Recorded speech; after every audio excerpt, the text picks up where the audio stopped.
Hey guys, welcome back to Galaxy Girl Gymnastics. In today's video, I'm going to be reviewing and unboxing the AirBeam by Airtrack Factory. Now make sure you subscribe and hit channel post notifications down below. Now let's get into it.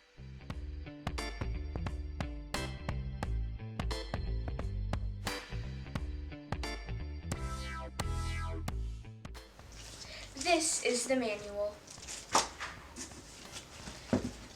This is the foot pump, so then you can blow it up without using an electric pump. And this is the beam in pink.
I highly recommend this beam because it is 4 inches wide, just like at the gym, and since it's filled with air, you can work on harder skills.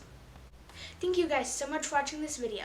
Make sure you subscribe and hit channel post notifications down below, and check out my Instagram for more awesome content. Bye!